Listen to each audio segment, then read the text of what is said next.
forefathers and ancestors. The ones that have, can you hear me okay? The ones that gave their life during the Middle Passage, during civil rights, during the struggle just so we can be here now.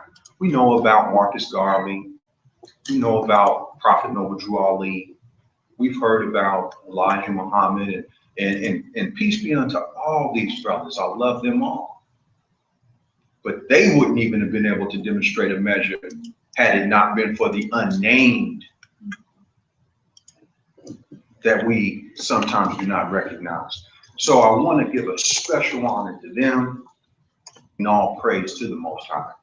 My name is Nelson Hill. If anybody's familiar with more science, then Hill is representative of Elohim, E-L-O-H-I-M. Seven created spirits that created everything that ever is, was, and ever more to be. Now, we're here today as we get into this, as I see it.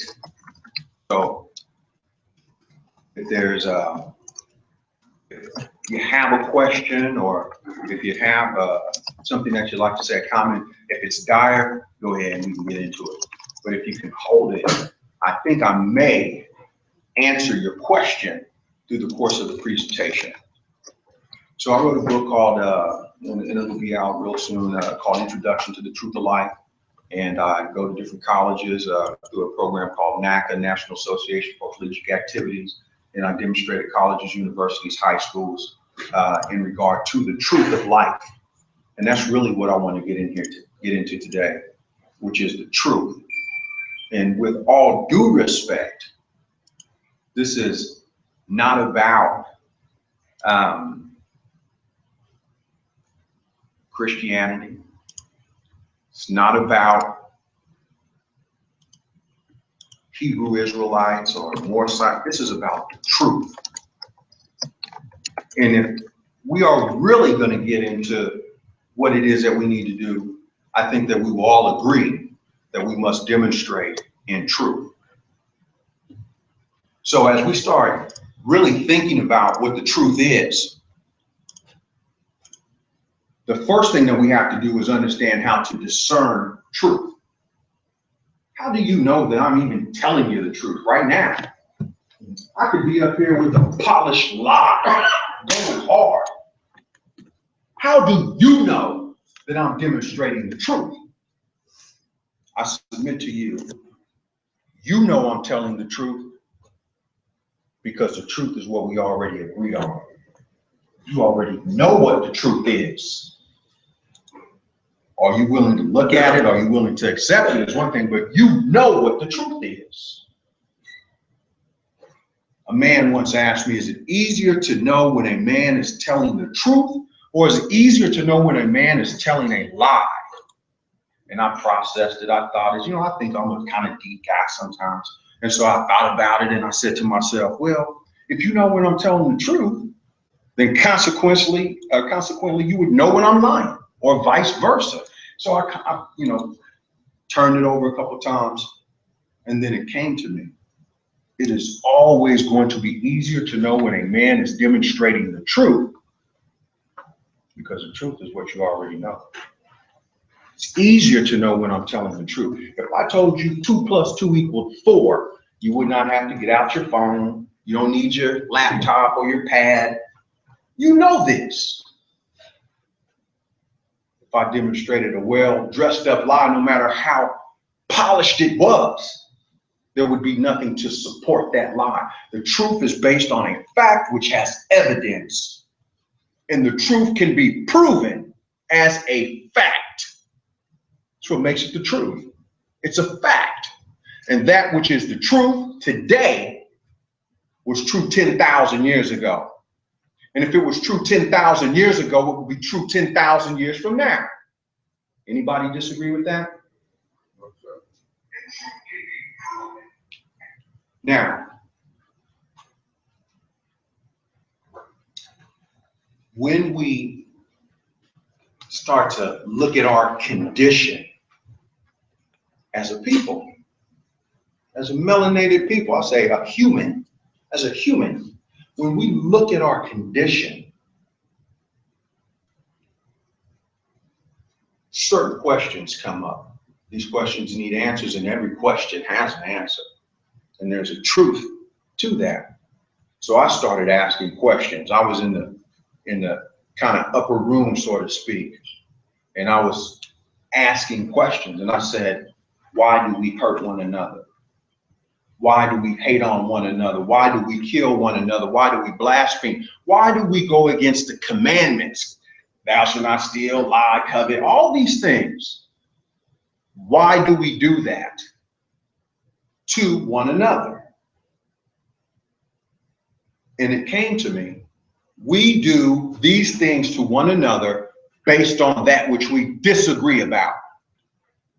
I like red, you like blue, let's fight about it.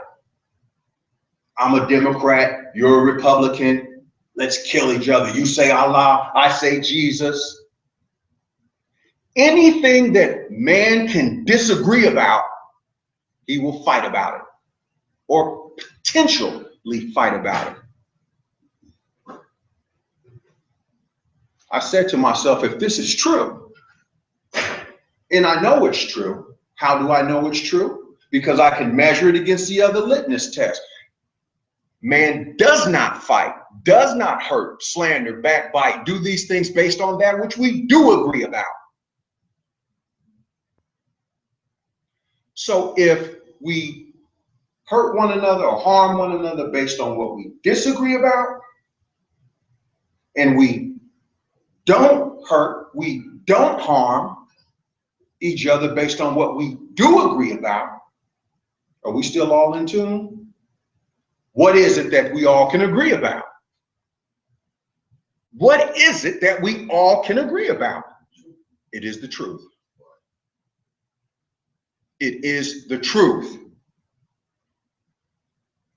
There's so many analogies I can give you, but I'm going to try to streamline this because we kind of got started a little late, and I want to make sure that you guys are able to have a full plate. And I don't want to overfeed you with this appetizer. So I'm just going to break it down, but if I need to go into more detail, we can. What is it that we all agree about? I submit to you all that it's these 7 things. The first of which is mentalization, consciousness. Every single one of you in here are conscious. You would not, what would inform thy clay? But consciousness. You can't get up and walk, talk, nothing without being conscious. That's number 1. There's nobody that's going to disagree with this. There's nobody you can find. You cannot go to the furthest reaches of space and find someone to disagree with me about mentalization. Thought is the cause of everything. Thought. Nothing proceeds but from a thought. And you cannot exist beyond your own understanding. Point blank, period. You cannot exist beyond your own understanding. Number 1 is mentalization. Number 2 is correspondence. That's what we're doing right now. Corresponding. Every living thing is bound by a cord to every other living thing. We are all connected to one another biologically. We're connected to this planet chemically. If you look at your body and you look at this earth, it is identical. This earth is approximately 75–80% water. That's what your body is. That ocean has 3% salt. That's what your body got. If you are healthy and in tune, every mineral from A to Z is in your body. That's in the ground. Oil, zinc, gold, all of that. We are connected to this planet chemically. And we are connected to every star, every black hole, every atom, everything through the whole entire galaxy atomically. Biologically, chemically, and atomically. Nobody's going to disagree with this. I can take this to Harvard. They're not disagreeing with this. The third thing, and let me back up, because inside of these things, inside of mentalization is the thought. These things are universal understandings, universal truths. Inside of correspondence is order. 2 plus 2 is 4, 4 plus 4 is 8, 8 plus 8 is 16, 16 plus 16 is 32, 32 plus 32 is 64. We can keep going and going and going. There is a system or an order to the universe, just like there's an order to you. That's why they call it a solar system. The word system implies order. You have a central nervous system. You have a gastrointestinal system. All the things inside your body are not just randomly happening. When you eat food, you digest it, you process it, you get it out of you. That goes in a direct order. It will never go reverse. You'll never stick a hamburger up your backside and think you're going to vomit it out. It goes this way. Listen, this is order. And the universe is order. The universe is math. You can't get around it. There has to be a correspondence. And when you start to understand this process, you'll start to understand how to unfold your reality. The third thing is vibration. I don't believe, and anyone can correct me if I'm wrong, that anybody would argue with me about vibration. That's a vibration. Straight up. Science has taught us nothing.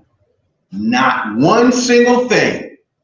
If it has not taught us that everything in the universe is in a constant state of motion. If it's made of atoms and molecules, it's moving. This is moving. That wall, the door is moving.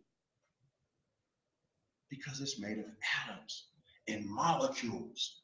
Now, what determines the density of said object is determined by how fast or slow said objects are moving in said object. Take water, for example. Take a bucket of water, put it in the freezer overnight. Come back in the morning, it's a block of ice. Well, what have we done?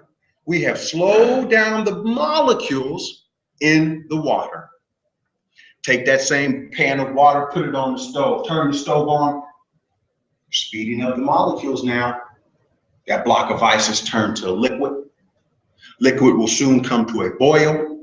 That boil will turn to steam, steam to vapor, vapor to mist, and then all of a sudden something will happen called when it evaporates. Same amount of water is in the room as that was in the pan. It was in the block of ice that was in the freezer. All we have done is adjusted the vibration. Inside of the law of vibration is the law of attraction. The law of attraction. Everything that you get in your life is a byproduct of where you place your thoughts. It is a byproduct of where you place your energy, your love, and your passion. If I play basketball every day, things are going to come to me regarding basketball. This is a universal law.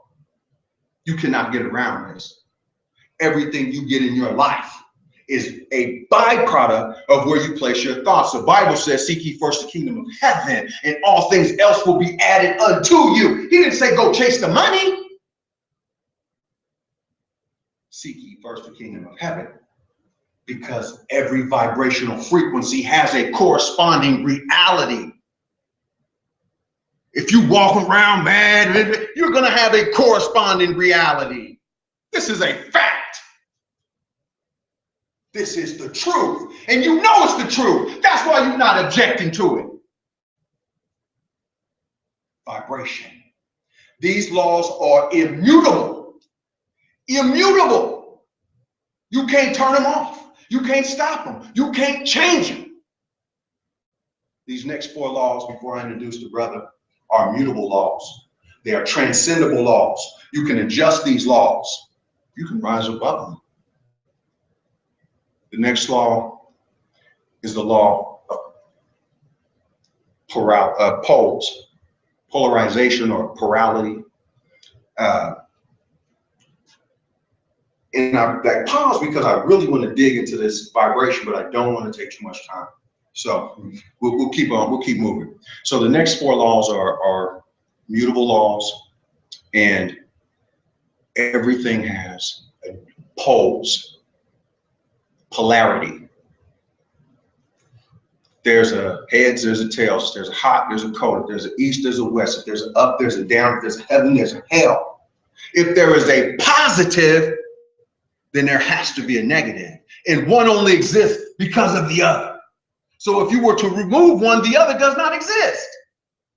If you put the batteries in this laptop and you don't put that plus to that plus or that negative to that negative, it does not work. Polarity, and inside of the law of polarity is balance.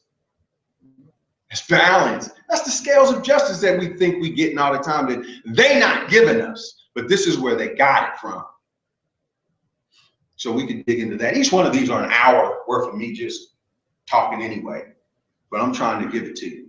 So after polarity is the law of rhythm. I don't think anybody would argue with me about rhythm. Your heart beats on a rhythm. Your brain waves pulsate on a rhythm. Have you ever seen a horse run? Feet hit on time every time. We can go into the bathroom and drip a drip of water. As long as you don't adjust the pressure, that drip will bloop, bloop, every time on time. That's rhythm. When you see a baby trying to learn how to walk, other than to strengthen the muscles in their legs, they're trying to get their rhythm together. Rhythm. After rhythm is cause and effect. Do I have to really go into cause and effect? You're only here because your mother met your father. That's the only reason you exist. Cause and effect. Every cause has an effect. You are cause and effect because you affect everything that you touch. I can go into that. That's number 6. Number 7 is gender. Gender. We talk about the Bible. We talk about Noah, 2 by 2. What does Noah bring into? He's got to bring a male and a female. Gender. Gender is in everything. Birds, yeah, male, female. Insects, male, female. Fish, male, female. Plants, male, female. Minerals, male, female. You know, just because we keeping it real today, you know, I talk about a lot of stuff. And a lot of my young brothers talk about that third creation. They talk about marijuana. And they say, and I know about this, and I'm growing this and that. And I said, man, you know that the male is called hemp. And you can build a house with it. You can compress it, make particle board. We can build a whole library out of hemp. I can make a shirt. I don't know if this is a fact, but somebody told me once that the Constitution of the United States of America was written on hemp paper. George Washington was a hemp grower. You can do anything you want to do with hemp. But one thing, you can't get high. You can't get high on no hemp. You can smoke as much hemp as you want to. Guess what you get high on? Her, the female. See, that's part of the fall. When you start disrespecting her, we cannot ascend and disrespect her. Brothers treat their marijuana better than they treat their woman. And that's the female of the planet. Gender is in everything. There's a gender and a look. Most fights are started over gender. You know, bitch, you don't call me that. Well, most fights are started about gender. He looked at me the wrong way. He looked at me too masculine. You better lower your voice. Everything is gender. Straight up. Our ancestors recognized this. Just like we recognize, this information ain't no new Nelson Hill information, first of all. This stuff you already know. That's why I'm telling you the truth. Our ancestors recognize this. Our ancestors recognize this. They said, wow, those 7 things are in everything. everything. That's God right there. That's God. Omnipresent, omnipotent, omniscience, omni-everything. And then they looked at each other and they said, you are consciousness, man. You're corresponding with me right now. You're vibrating, you have polarity, you have rhythm, you are cause and effect, and you have gender. The difference is we call these universal laws. They call them spirits. And these spirits working together was called Elohim. See, Elohim can be plural or it can be singular. See, when these spirits work in concert, work together, then they create life. They realized this. They understood who they were. They know who we are. There's a story in the book of, in the Bible, and I always paraphrase because I don't want to get caught up in he misquoted that or, what have you. And you guys, I'm sure, are familiar with it. Moses is having a conversation with a burning bush. Bush gives him some instructions. Go up to Pharaoh, government, White House, whoever. Tell them, let my people go. Straight up. Let my people go. Who am I going to tell them? Who am I going to say sent me? You tell them I am. You tell them the great I am. Now, if you believe that or if you don't, I'm not here to debate that. I am here to state a fact.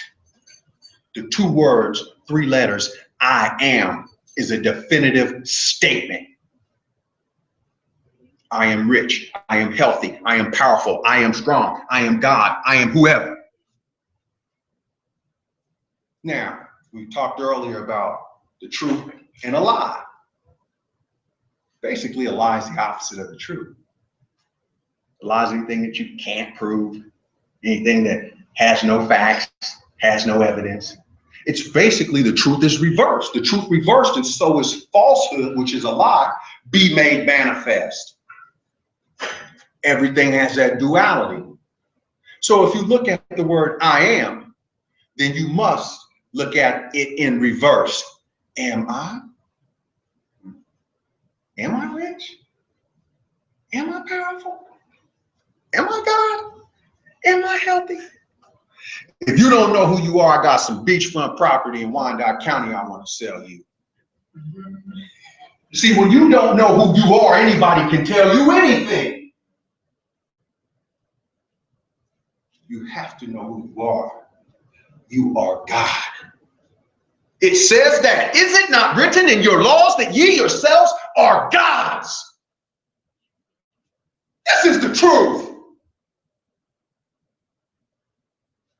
The spirit is back now.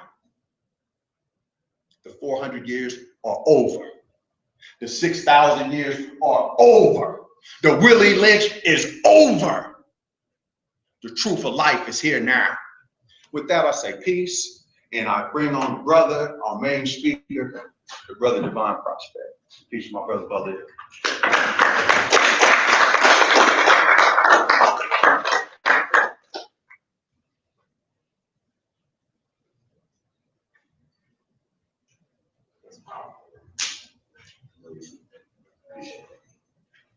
What's going on, everybody?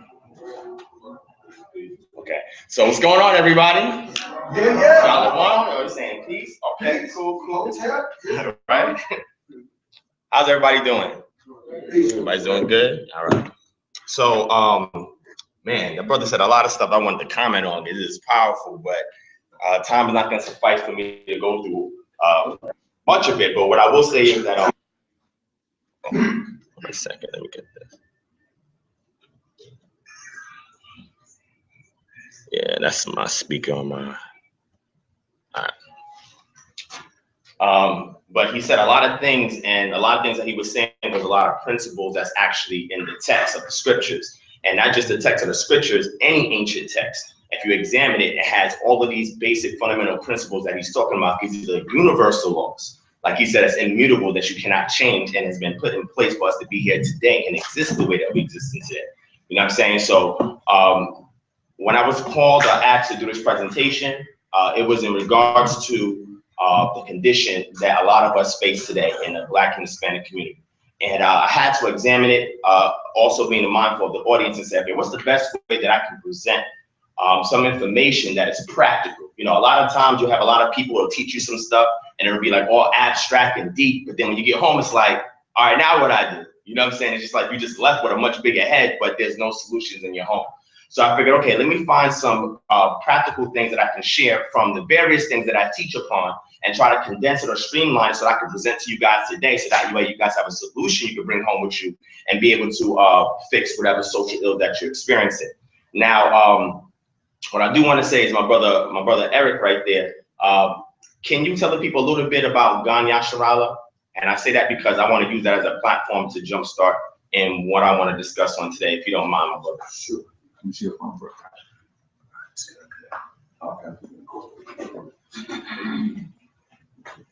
Okay, just to make it brief so we don't take up too much time. Gan Yasharala is an organization that me and some of the sisters and some of the brothers, yeah, that's how it happened, have came together on regarding the growing of our own food, because the saying is that if a man controls your food source, he controls you. I don't care what you say.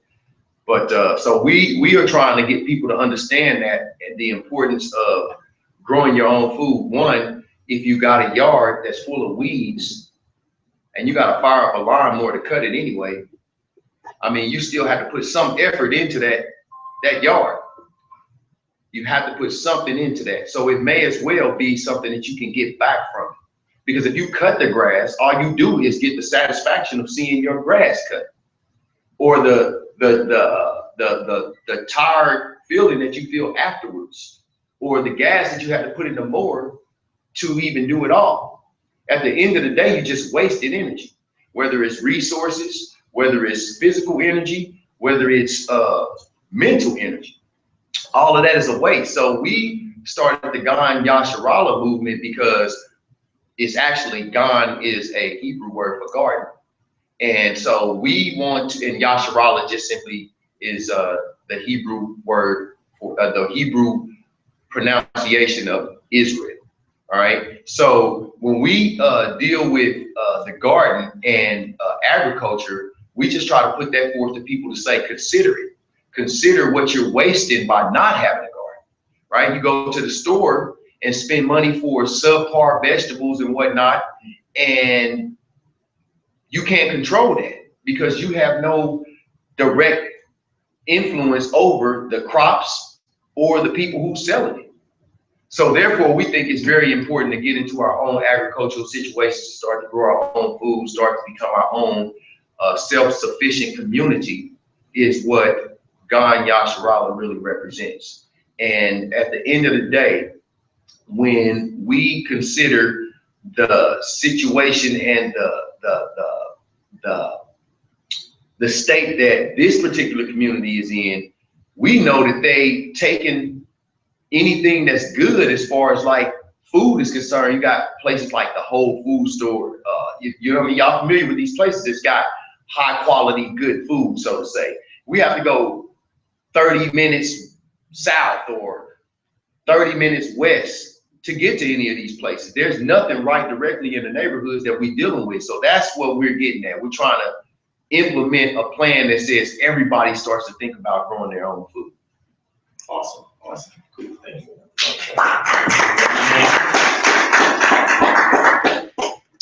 All right, so he touched on a lot of important things, and this is one of the things that inspired me to come out here to speak before y'all today, is what he's doing in regards to agriculture, which is very, very important. For those of you who don't know who I am, my name is Brother DivineProspect, also known as Safaya. That's my Hebrew name. I teach in the Hebrew Israelite community as well in the Black conscious community. teach on various subjects, you know what I'm saying? I normally educate according to my Hebrew Israelite ideology, but what I do is that I transmit it into a format where I can reach everybody, you know what I'm saying? Because what I've been able to identify is that even though we have numerators that divide us, we all have common denominators. And if we stay focused on those common denominators, we can get to a point where we can all come together on things that we agree, establish something, and then the minor differences that we have, we can discuss behind closed doors. But in the public, we come together in unity. And one thing that's actually affected us was the COINTEL program back in the 60s and 70s, which caused us to be divided today. So when you do history, you understand what was done to divide and separate us, and then you know what to put aside, what to come together on, and what to use the momentum of. You know what I'm saying? Like a person once told me, don't let a moment ruin your momentum. A lot of times we have situations that may get us down, that may sidetrack us, but the momentum is the objective that you're moving towards, motioning towards. So whatever that moment is that you have in your life, cool, let it run its course. But once it's done, get back on track and keep moving forward. And the best way to do that is to implement solutions. Second thing I want to say is that when I became conscious, I had to understand what is the paradigm of being conscious. So I had to examine the different schools of thought in the Black conscious community to see, well, what is the paradigms of being conscious? Then I discovered 3 basic things. First thing that I noticed is that what everybody does in the conscious community is they try to reclaim their identity. Everybody's trying to figure out, where did I come from? Because if you're in the African diaspora, or if you're individuals that are Hispanic, well, a lot of them was involved in the African diaspora. The question is, what state were my ancestors in before we got put into this bondage situation? What state were we in? Who were we? What were we doing? What spiritual system do we have? What political system? What economic? What are these things that we had before it was interrupted and we was displaced from our motherland and brought over here to the Americas? That's very, very important. So everything, every school of thought in the conscious community tries to get an understanding of identity. Once you understand identity, that is the powering effect that moves you forward to say, wow, this is what we were doing before and we're not doing it now. Well, how can we restore that? But then you have to go to number 2, which is to identify the oppressor or the oppressive system that has put you into that place and the things that are in place to keep you subjugated to that system. So number 2 is being able to identify your oppressor. First, you identify your identity, who you are, where you come from. Then you identify the oppressor, because that's a polarity, right? You got the oppressor that's being a negative force and your identity being a positive force. But then out of this thesis and antithesis comes the synthesis, which is the solution. That's number 3, the solution. What is the solution for the fact that I lost my identity, that I have an oppressor? How can I get back on the path of restoration and revitalization to the spirit of the ancestors, cultural, spiritual system that I had before I got put in this condition? So when you study the conscious community, you'll see these are the 3 root aspects of each school of thought: identity, your oppressor or the oppression, and the solution. All right. Now, today, I'm not going to be able to get into everything as far as the identity and oppressor. I'm just going to deal with some solutions. But I have to identify a few problems before I get to the solution. So, because I'm going to make this a little interactive, I may have to ask y'all a couple of questions. Are you all right with that? Yes, sir. Would you do better with open-ended questions or multiple choice? How y'all want to do this? That was a trick question too, by the way. All right, so the first question I'm gonna ask you guys is, number 1, what are some of the issues that are in the Black community?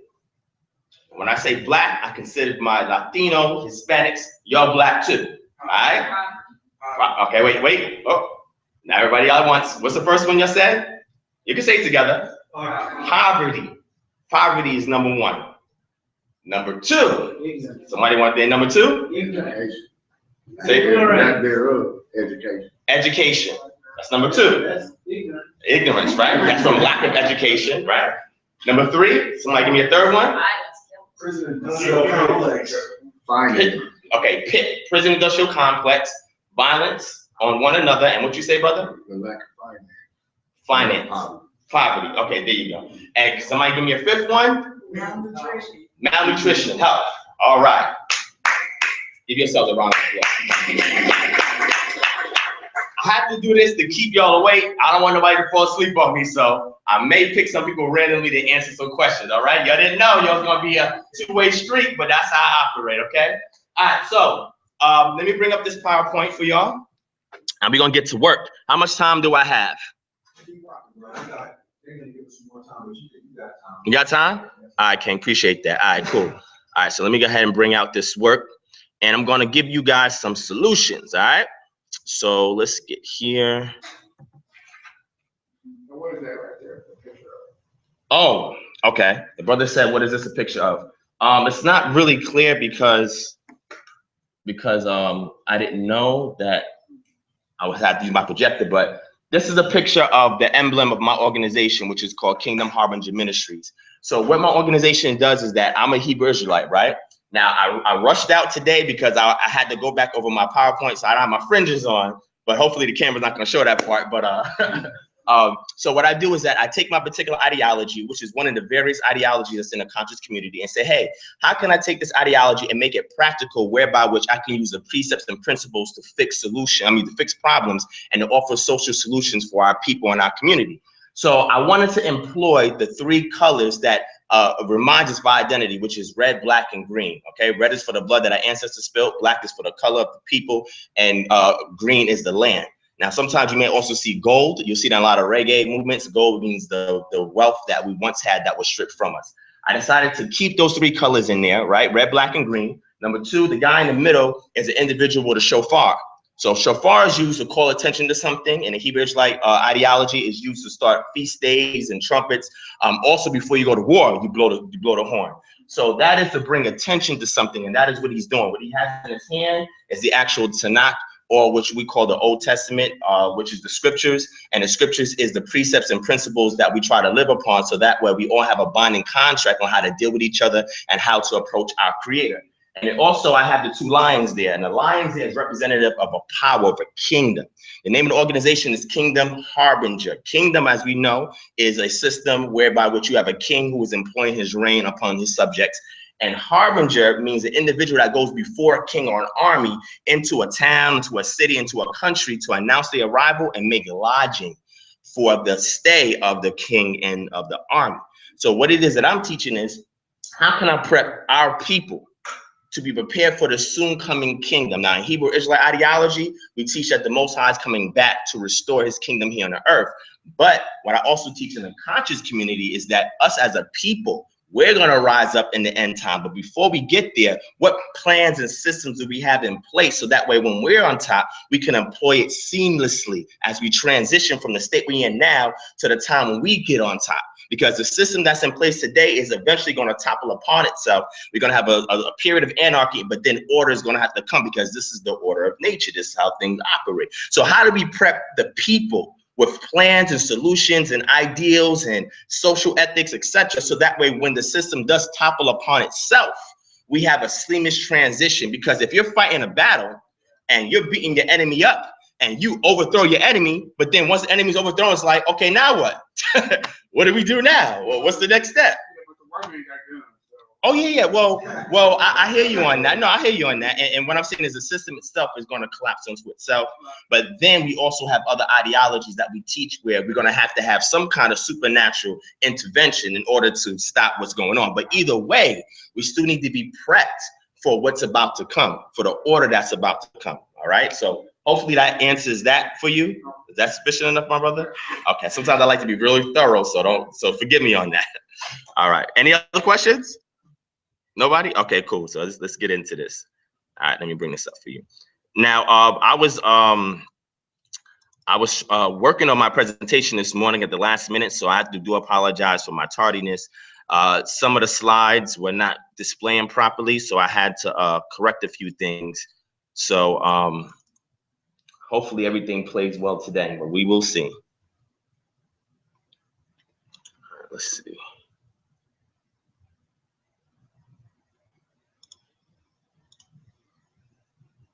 All right, can y'all see? Okay, cool. Let me make this sharper.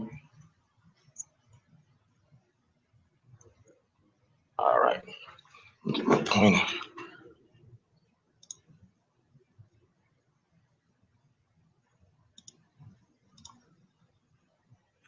All right, so this is called a template for building the Black community. This is part 1. Now, there was so much information, I could not streamline, condense everything. So what I said is, you know what, let me just do a part one to pique the interest of you guys. And then if you like what I present, then I'll come back and do a part two. Is that all right? Right, cool, cool. If you like it. So I'm gonna need a round of applause at the end. If it's boring, let me know. I'm good with, you know what I'm saying, constructive criticism. Yeah, that's good. That's good. Can y'all see it? Yeah. All right, cool. I'm good with constructive criticism. A lot of times y'all speakers, I don't say that. But if it's whack, you can do with the Apollo, you can boom me off the stage and all that. But wait, at least wait till it's over, okay? All right? All right, cool. So I said, okay, you know what? What kind of template can I give so that way we can learn and start on building the Black community? So I looked at a couple of things, and a lot of the things that you guys were saying were things that were coming to mind. So I said, you know what? Let me go in a quick PowerPoint and present it. I was just going to lecture, and I said, you know what? Our people are very visually stimulated individuals, so let me throw something up for y'all to look at so you don't just get tired looking at me. All right? All right, let me just get this over a little bit. Okay.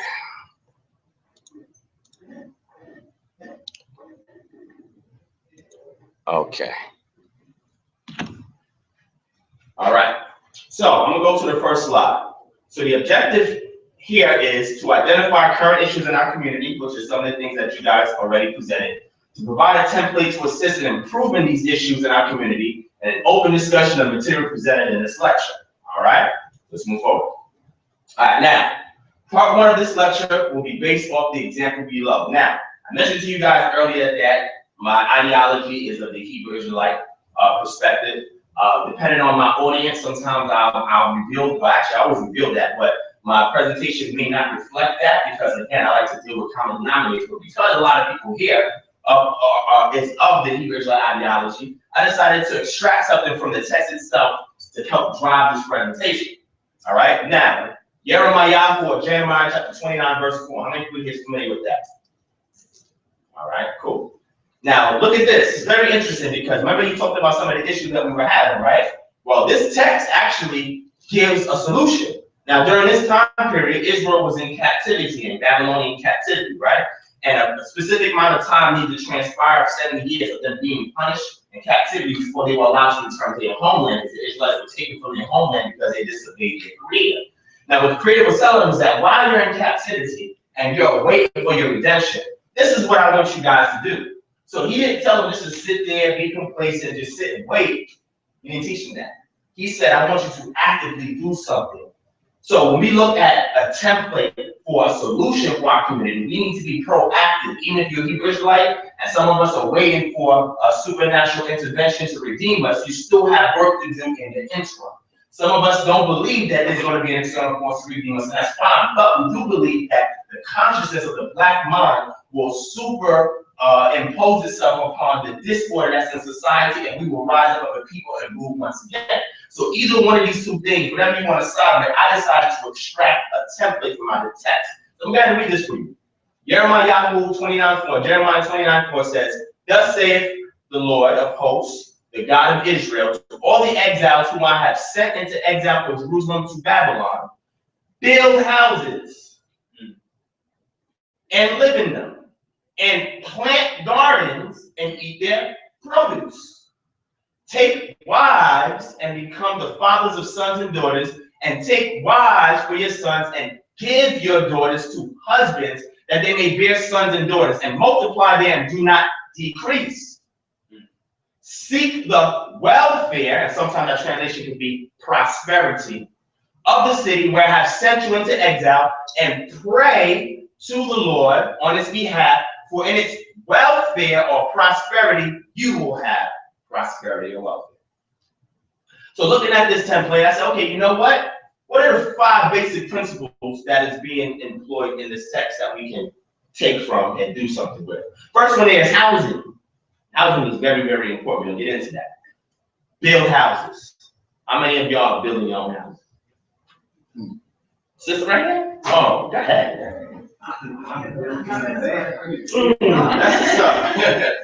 All right, so build houses. Very, very, very interesting.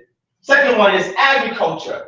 Plant gardens and eat their produce. How many of y'all in here have gardens?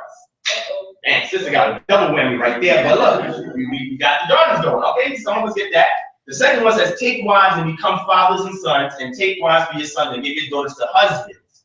Social charters, contracts. How many of us here has a very strong home in regards to families? Very strong community in regards to the people that operate in the circle? How many of y'all have something that you all agree on that you can bind to, whereby which you can interface with each other better? How many of y'all have that here?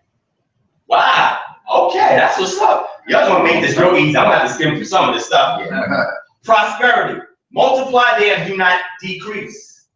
Prosperity. How many of us are increasing in our communities? Are we decreasing or increasing? When we look at the crime rate, when we look at the health deficit, are we increasing in our community or are we decreasing? Say it louder. Decreasing. We're not increasing.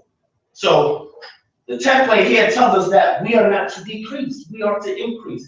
How are you going to topple over a system or try to have some degree of a body politic or some advancement forward if you don't have the numbers? If you don't have people working together in unity, how's that going to work? It's really not. Economics, where it says seek the prosperity of the city, the welfare of the city. How many of you heard the word welfare before? Come on, y'all. How many of y'all heard the words welfare before? All right. So the welfare. Oh, all right. So welfare in regards to economics, because welfare is pretty much a plan to economically make you savvy enough so that way you can take care of your own personal affairs. So when you go to what do they call it out here in Georgia? I know you got the Department of Labor. What is the welfare department out here in Georgia? SRS. You go there and they give you stipends for assistance, whether it's WIC, okay, whether it's food stamps or EBT. They're economically empowering you so that way you can take care of basic affairs that you will be unable to do on your own. But now this template is telling us that we need to seek the welfare of our city, the domain in which we live and in which we have our populace. We need to seek the welfare or the economic prosperity. We have to have a game plan for that, so that way we don't have to keep going to the system to supply us where we can supply ourselves. Move forward. Housing. Housing is very important. Build houses. If any of y'all here are not attempting to at least build a makeshift, let me give you guys an example. In the Hebrew Israelite ideology, we have what's called Sukkot, right? Or the Feast of Tabernacles. Does anybody know what the Feast of Tabernacles is? Anybody can answer it. When it is or what it is? What is the Feast of Tabernacles? Memorial to remember our ancestors' trip in the wilderness. Well, and then what do you do to commemorate? And what's a sucker for the people who don't know Hebrew? A booth or a tabernacle that you stay in for the duration of the feast, correct? So right there, we don't realize how much empowerment that the text is actually giving us.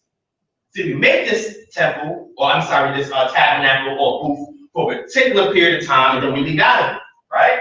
This is what they would do. They would leave out of their homes. They would stay in the booth because it would keep them humble to understand their wilderness wanderings. Now, if you actually have it, because a lot of times right now, sometimes we just get tents. You're gonna feel like building nothing. We just get a tent up, stay in the tent in our backyard, and then go back home, right? But if we actually created our own booths, we would be empowered to build a house or shelter. What happens if anarchy comes about in a society and you're in the wilderness somewhere? Will you be able to know how to build a home? If you had to. How many people will be able to know how to build a home? See? And not many. And this is something that we need to work on in our community. But until we get to that point, I want to give you something practical today, all right? Now, a lot of this stuff I'm not going to get into, some of it is deep, but I'm going to pick out a few things. First thing there is eco-friendly home modification, because if we want to create an environment or ecosystem within our home that we can thrive in, number one, and number two, save money. Maybe we want to save money, but you can't do nothing without finances. How do you modify your home? Let me ask y'all some questions. What are some things you can do to make your home eco-friendly? Save money. Green. Solar power. Oh, okay, cool. Number one, what else? Installation. Okay, number two. Give me another one. Air leakage and being addressed in the home. There you go. Okay, this is all stuff that are maintenance issues. Say again. They're replacing like the windows. Replace the windows for better installation. Get in the ground source heat pumps. There you go. Keep going, keep going. Conserve the water. Conserve water. Damn, y'all good. Okay, what else? 6 weeks, her leaks in your, Man, I'm probably gonna have to skip these slides because y'all already know the deal. But for the people that are watching, they may not know. But everything y'all said is perfect and it's excellent. I couldn't put everything in, but I put a few things in, but we're gonna get into that. The second one is being able to purchase properties from real estate auctions. That's something number 2, because the objective is how do we save enough money so we can funnel it into our community, right? So that's one option there. I can't get too in depth with that because that's a little complicated process, but I'm gonna touch on a little bit of it. Number 3 would be adverse possession, which is very interesting. I don't know if people have ever heard of that term before. Anybody heard of that term before? Adverse possession? it's a tax. Huh? Tax. You know, tax. Not adverse possession. Well, Adverse possession. Anybody know what adverse possession is? Anybody here has heard of it before? All right, I'll get into it. And that's important, but you have to do it the right way because sometimes people try to do this the wrong way and they get messed up. But I'm saying this because the objective is to take back over our community, right? The third one is an earth shift. How many of you here heard of an earth shift before? You've heard of earth shifts? Anybody else? That's very interesting. We're gonna jump into that. So let me move forward. Eco-friendly home modification. Y'all pretty much said everything. But a couple things I have on there is install energy efficient appliances, install LED lights, install solar panels, install a rainwater cistern. Does anybody know what a rainwater cistern is? What is it? It's illegal here? And I've been living in Georgia for what, 2 years, 3 years, and I didn't even know that? yeah, you can't collect great. Wow, I didn't even know that. Wow. Oh, I'm sorry. I'm thinking I'm in Georgia. I'm bugging out. Kansas, I forgot. Dorothy, you're not in Georgia no more. I'm in Kansas now. But yeah, okay, cool. I didn't even know. Yo, now, do you see how much control that they're exerting over our lives? They say we can even capture rain. Because they said that the rain that falls on your property doesn't necessarily belong to you. Who does it belong to? Now, what if you capture the rain before it hits your property? Right. Is that a way to circumvent that? But rainwater system. The reason why I bring that up is because how many of y'all pay utility bills? Oh, some of y'all don't. I need to go live with y'all. Who's not paying utility bills so I can go stay with y'all?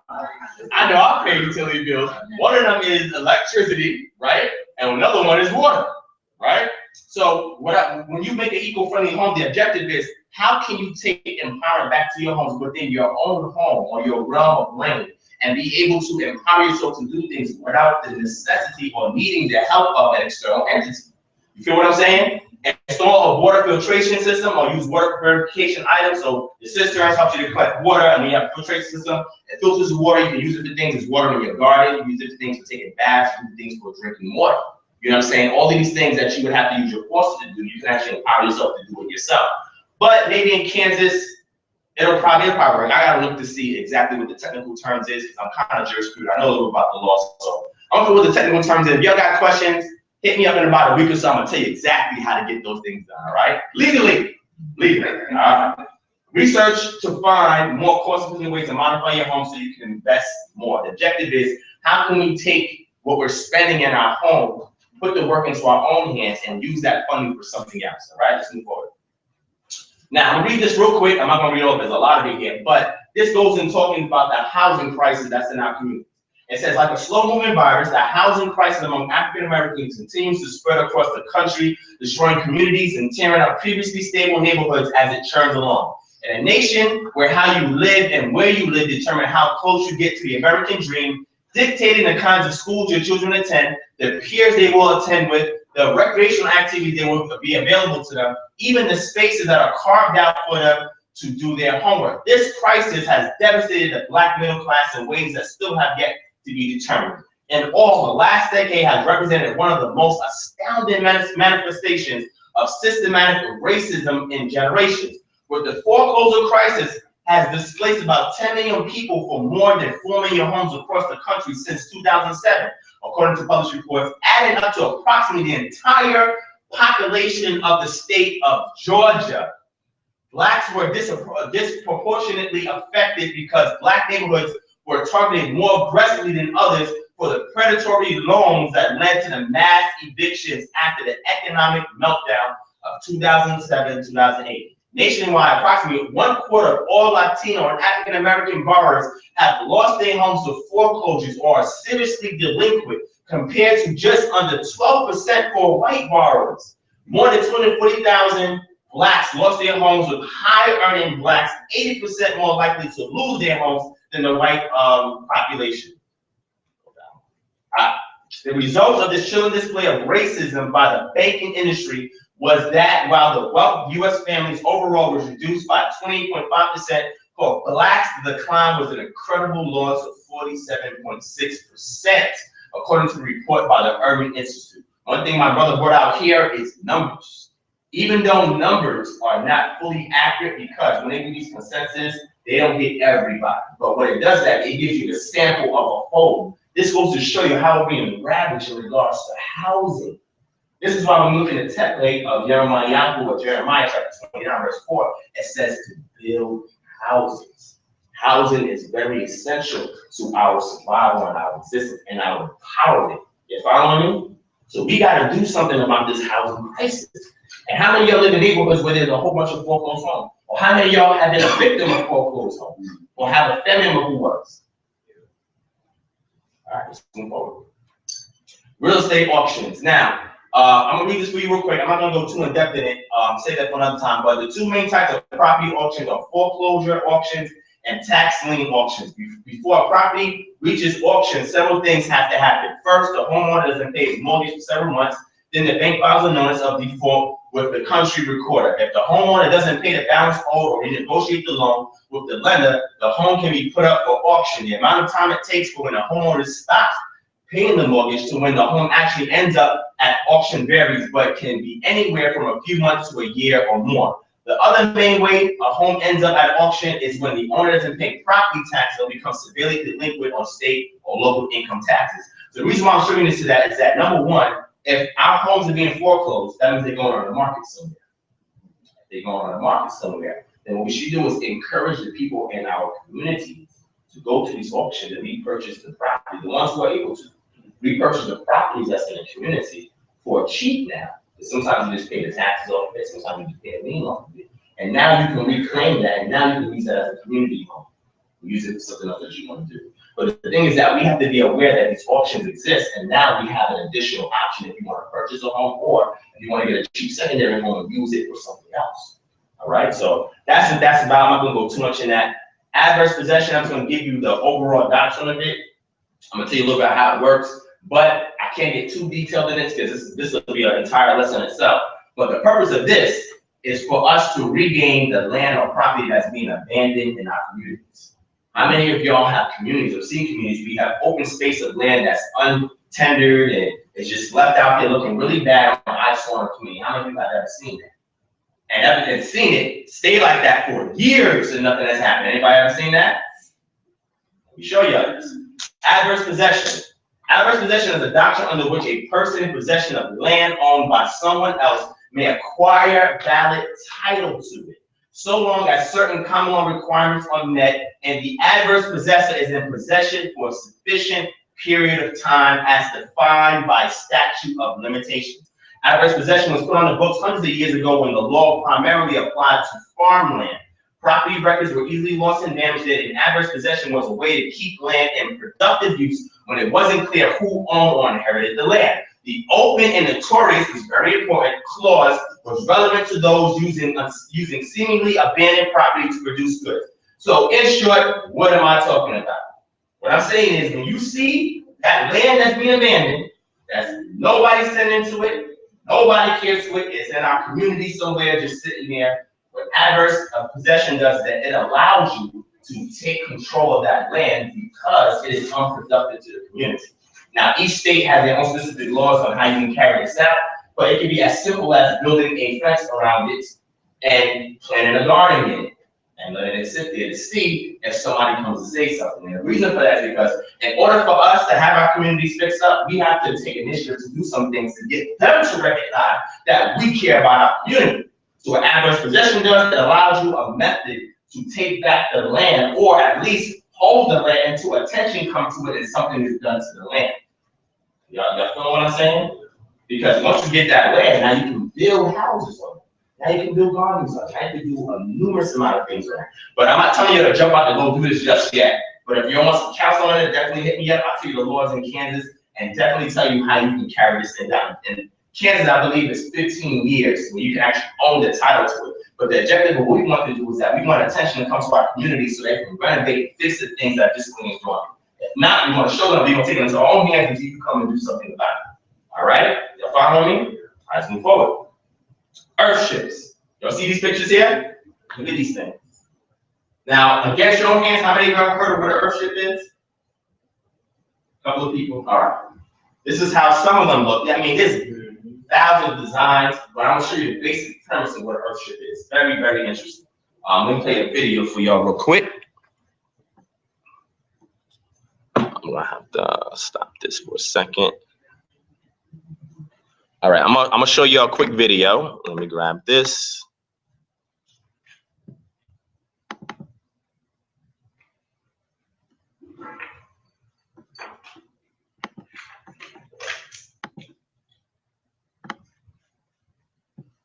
Yeah, because for some reason the videos wasn't playing on my slide. Let me check it again. Maybe it's working.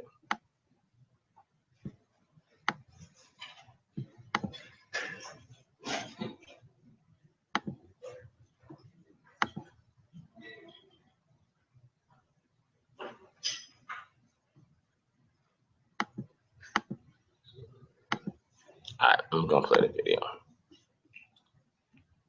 All right, can y'all see? All right. Let me play this.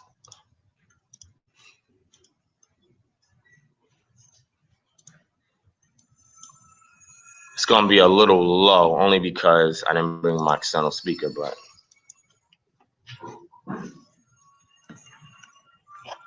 So just take a look at this so you can see.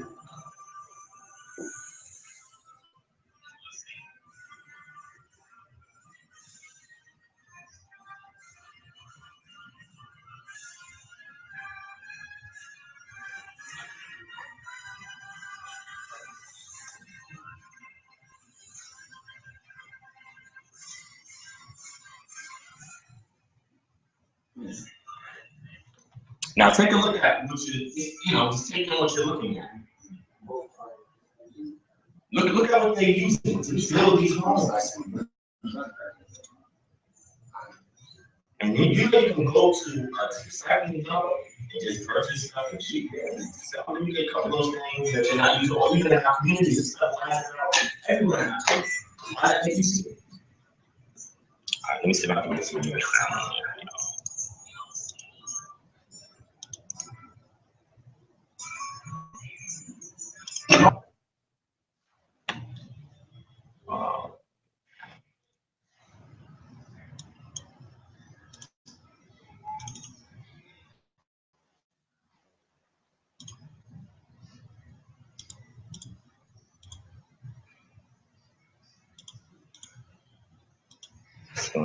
Speaker.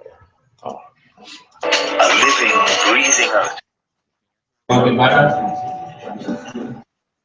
right, look, let me go back here so you can see. Now look at this.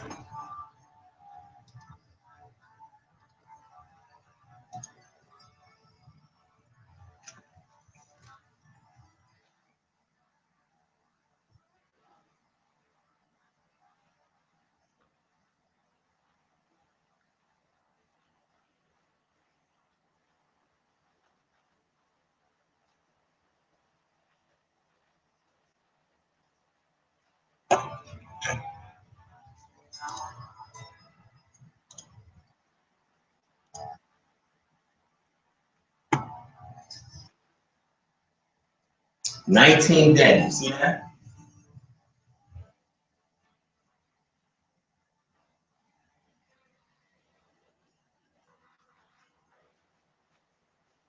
Tires there is used for insulation.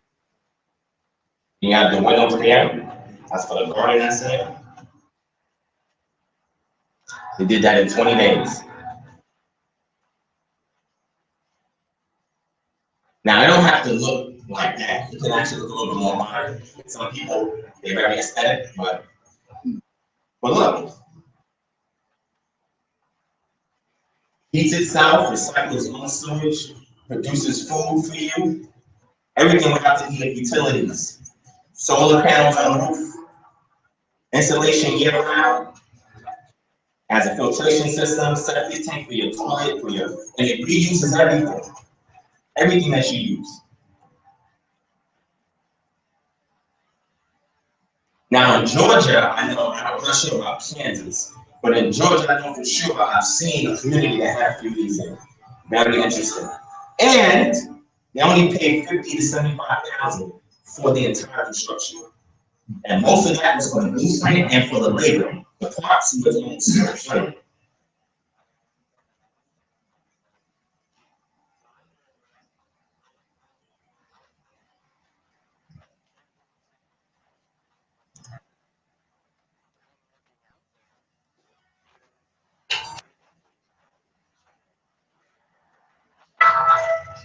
This is the guy that actually started this idea back in the 70s.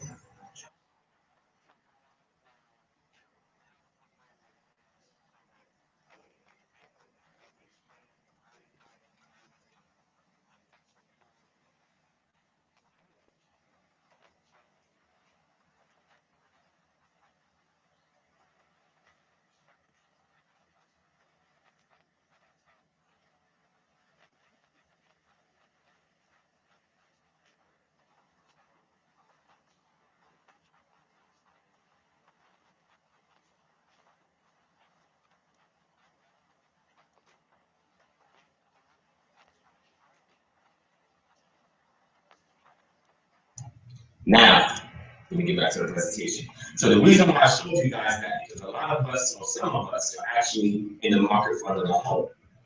And some of us actually purchase the land for the home is built upon. Now, what about building one of these self-sustaining earth-strip systems where we can take control of how we operate within our own ecosystem without going outside and asking the utility companies, etc., for their services? We can actually do it for ourselves. And some of us actually in my community organization are scouting out probably all over the US where we're going to purchase this and start creating these purchases for our people. Because a lot of times you kind of had in store, he's the person who started the idea, and now he has a company that actually goes out and does it for you for like anywhere from $25,000 to like $75,000. You get a brand new home that has multiple rooms, bathrooms, has a sun area, has all of that, garden, all of that. And you only pay to have amounts that are paying for $500,000 for a home or $300,000 for a home. And now once you get the home, not only is there maintenance for the home, but you got to get utilities for the home, additional taxes because of utilities. If you look at it, you have utility running, equipment, so forth through your home, there's an additional tax that's charged on top of that. So the objective is how can we have efficient or cost-efficient way of living so we can sustain our own self after he actually reaching out and asking for help from big brother or the state or federal government. Now we can use this to empower ourselves, all right? So let me go ahead and let me get back into this PowerPoint. All right, so you know what the earth ships are. This is another video on how earth ships work, but I'm gonna skip through that to save some time. But the benefits of an earth ship is sustainable water, food, warmth, shelter, and energy within itself. It does all of that for you. It insulates, it keeps you warm. It also provides you with water that's recyclable. That's why I was asking about the water cistern, because it uses the system to collect the water and filter it. Then you have different types of water, regular water, gray water, and black water. All of these things are recycled and used back into the home, right? Then you have, it's a low cost to build, mostly recyclable materials, and you can get one for $25,000 for a simple one bedroom, or if you want a 3-4 bedroom, up to anywhere from $75,000 to have something that you don't have to pay so many regulatory taxes from. And you can sustain everything in your own. And it's freedom from utility companies and bills. It's very important because this way you can keep this money and use it for something that's even better within your community. All right, so let's move forward. Second thing is agricultural health. And we touched on some of this, our brother touched on some of this when he was giving us a little bit about Don Yashirala. But when we move from housing to agricultural health, we have gardens, greenhouses, superfoods, and herbs.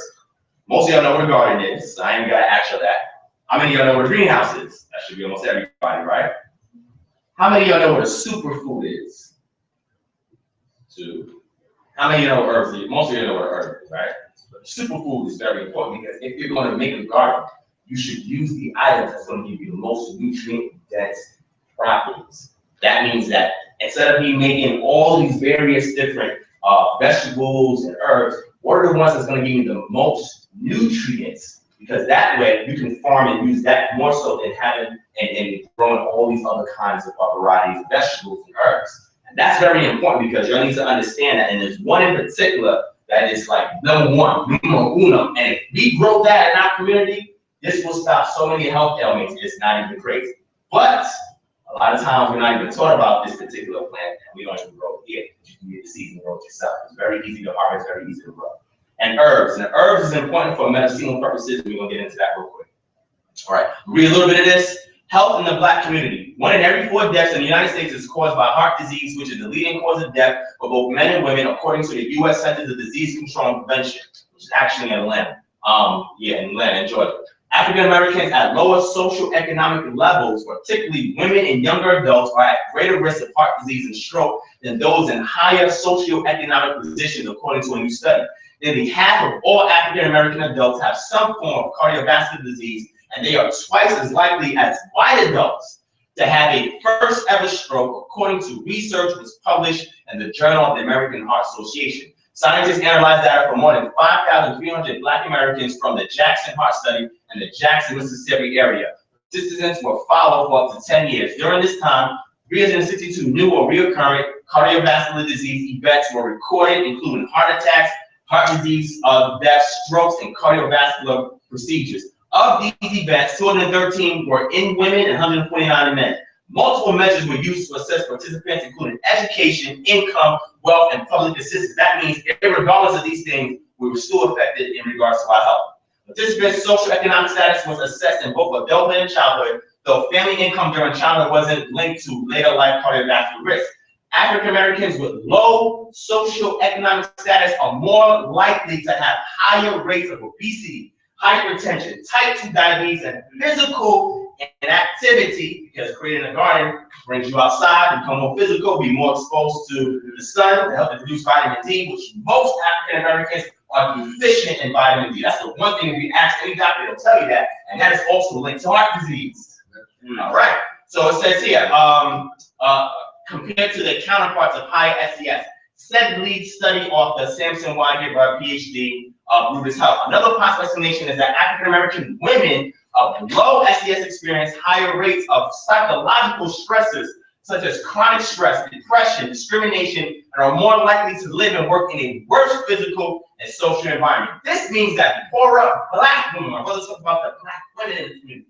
That's very, very important. Black women have far fewer resources at their disposal to cope with these stressors, and thus creates a recipe for a higher risk of heart attack and stroke. That's deep. Black women. Because a lot of Black men were raised in single parent homes. And now, because of the economic status, they don't have the resources to afford to pay for the things to take care of. Interestingly enough, a lot of the food that we buy in the market is GMO based. How many people know what GMOs are? Genetically modified organisms. GMOs is not just for food. A lot of things are genetically modified. That's another subject matter. But the problem with GMOs is that certain genes and certain seeds are deleted, certain genes are added. Sometimes for natural herbicides, natural pesticides, etc. But all these things, including certain fertilizers, are actually going into your body. And you're assuming, and now it's going into your liver, and your liver's trying to cope with all this additional additives that is not natural. Sometimes the body doesn't know what the hell to do with it. So sometimes it gets stored as fat, sometimes the body passes it out, you get no nutrient value, and these are the things that they're giving to us in our communities. You know it's a problem when you have to walk in the store and look for foods that are non-GMOs. Right. A lot of people don't even think about that. You don't need to get whatever, but hold on. Why is there even GMOs in the first place? Right. That means there's a problem going on. You'll see this more often in our communities. Like the brother said, the Whole Foods, the Fairways, the Trader Joe's, most of those are not even in our communities. But you know what's interesting? We don't need them. If we know how to take the power into our own hands and create our own. You feel me? Let's move over. Gardens. Oh, I'm gonna show you this.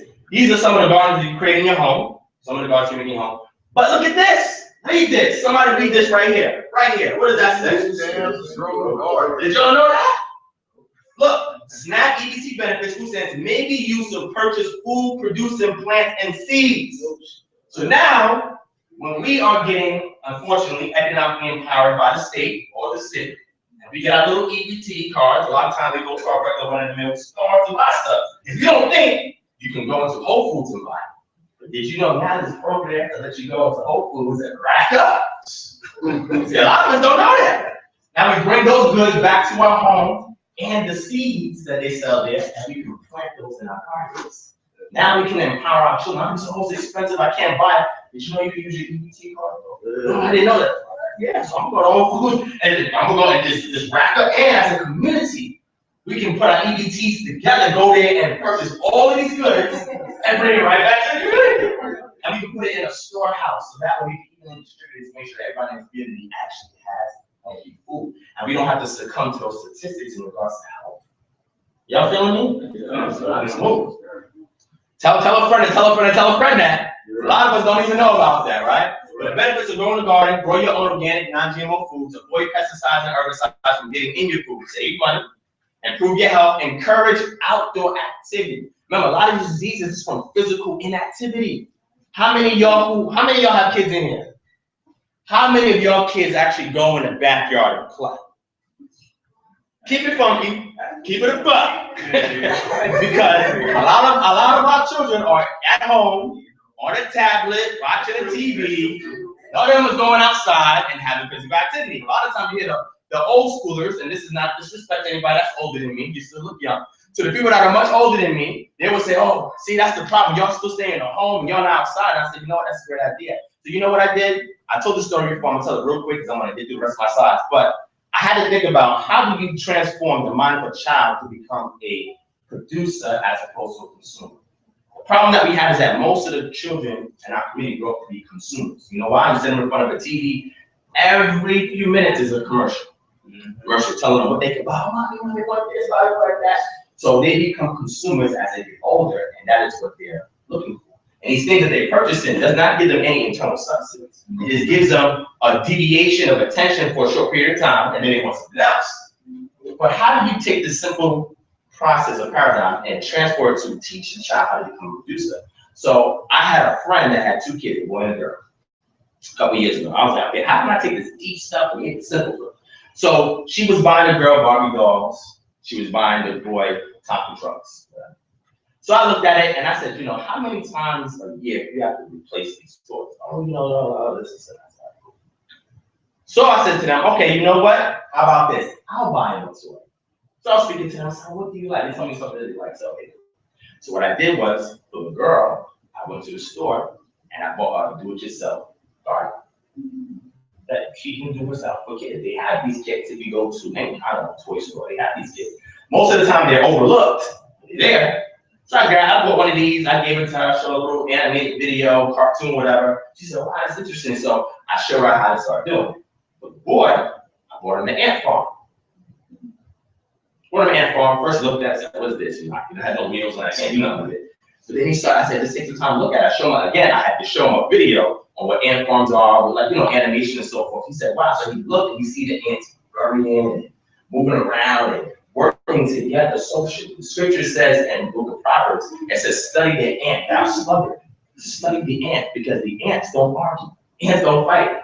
They work. They have a common purpose, a common goal, and they work. No matter what the obstacle is in front of them, they will find a way around it to get the job done. And most of the time, they'll bear burdens almost 10 times their size. But a lot of us have issues dealing with abstract burdens that are heavier than us. But the ant doesn't complain, gets the job done. So when I gave him the ant farm, looked at it, kind of fascinated. And did you know that once I gave those two toys, for a whole year, they didn't ask for nothing else. And now the girl wants to get involved with agriculture. The boy wants to work with animals and insects and so forth, because now he was fascinated, she was fascinated on how the earth operates, how animals operate, how plants and trees operate. So now she can create gardens, and now she can sell herbs. She can start her own little business. As far as him, now he's working with insects and so forth. Now he can educate and teach other people how to do that, and how to care for the things in our life. So now we're giving up something very simple to teach them how to become a producer, as opposed to keep consuming and buying things that will give you no substance. Was that good?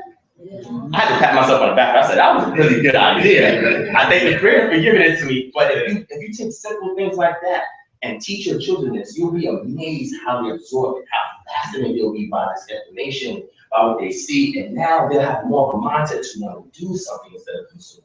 All right, so let's move forward. So become your own nutritionist doctor, which is very important because you can have your own naturopathic clinic in your own home. Most of the time when you go to the doctors, they prescribe you these medications. Medications are designed to inhibit natural processes. They designed to manage symptoms. They don't cure anything. That's not their job. Their job is to manage the system because you are a customer and they want a reoccurring customer. So if they cure your disease, you never come back. So we manage the symptoms and let them come about in a different format and come back and give you more. And you know that doctors, they actually get a stipend or they actually get a commission for every drug that they write you. Did you know that's the major thing that makes a doctor is the fact that they can write you prescriptions and give you recommendations to other specialists? The objective is not to cure the disease. What did you know you could do that on your own? And that's one of the services that my organization offers. All right, let's move forward. Oh, greenhouses. These are greenhouses here. This is to better control and manage your gardens. Greenhouses are very important. You can get small ones, you can get much bigger ones. All right. So they allow protected environment for crops, allow the prevention of harmful insects, allows the encouragement of helpful insects. What's a helpful insect? One being a ladybug. Ladybug is a helpful insect that a lot of people who garden utilize because the ladybugs keep the aphids. And the aphids are these small little insects that actually ravage crops, keeps them in check. And ladybugs, most people are not afraid of ladybugs. Oh, some people may be, but I know most kids aren't. Most kids are fascinated by ladybugs. You get to control the temperature of the crops, which allows you to increase your yield production and extend the seasonal crop growth. Because sometimes certain crops can only grow out in the wild in certain environments during certain seasons. And now with a greenhouse, you can control that and increase your yield because you extend the season. All right. So not only plant a garden, but able to manage the garden to make it more fruitful to yield increase. All right. That's the benefit of that. Now, superfood. Superfoods are special category foods found in nature. By definition, they are calorie sparse and nutrient dense, meaning they pack a lot of punch for their weight as far as goodness goes. They are superior sources of antioxidants and essential nutrients we need but cannot make ourselves. So if you're going to have a garden, you need to get you some superfoods because this is the best investment you can make in your own garden. Because now you don't have to buy a whole bunch of seeds to have this whole big garden to get vitamins and nutrients from each individual one, but you can get these superfoods, grow and cultivate this, and get the most nutrients out of just one item. What are the best types of superfoods? Moringa, chlorella, spirulina, kale, watercress, goji berry, blueberries, quinoa, chia seeds, and microgreens. Now, what I want to tell you guys is how many of y'all heard of the first one? Raise your hand. A couple of y'all in here. Chlorella, spirulina, kale, watercress. All right. Most important one here is the one I got here at the top. Moringa. I don't want to get too in detail because I got to rush through this presentation. I got much time. But how much time do I got left? 8 minutes. Go ahead. All right, cool. All right. Moringa, very, very important. If you're going to create a garden, I want you guys to get moringa. When you get a chance, go home, research it, and see. Moringa, very, very important. I grow indoors. Huh? You grow indoors? Yes. With your greenhouse. You can get a little greenhouse, put it by the windowsill, and allow it to grow indoors. All right. Moringa, dubbed the miracle tree and the world's most nutritious plant species ever studied. This amazing tree is native to regions of Africa, Asia, but can grow almost anywhere due to its incredible ability to extract nutrients from the soil and air. Its leaves are an all-around green superfood with more than 90 nutrients. Moringa is like a utility baseball player that can excel in every position. High in a wide array of vitamins and minerals, it's antioxidant rich, 46 antioxidants, anti-diabetes, reduces blood glucose, and promotes heart health, which is a lipid lowering, among other benefits. Lipid lowering is because in your heart you have lipoprotein, and that's used to insulate the inside of the arteries. But what this does is that it helps to lower the buildup of lipids that can help contribute to heart disease. Write this down, look this up, and have a garden. This is the first thing, numero uno, that you want to place it. It's very, very incredible. It's called the miracle tree. That's how incredible it is, all right? So I'm going to go through the rest of them. Watercress, another one. Microgreens, you can look through microalgae, quinoa, berries, Let's get through this. Herbs is the next one. Herbs are any plant with leaves, seeds, or flowers used for flavoring food, medicine, or perfume. All right? Herbalism is also known as a botanical medicine, medical herbalism, herbal medicine, herbology, herb law, and phytotherapy. Phyto having to do with plant. It refers to the using a plant's seeds, berries, roots, leaves, bark, or flowers for medicinal purposes. With the growing interest in health and wellness that we just saw earlier, alternative medicines are becoming increasingly popular worldwide.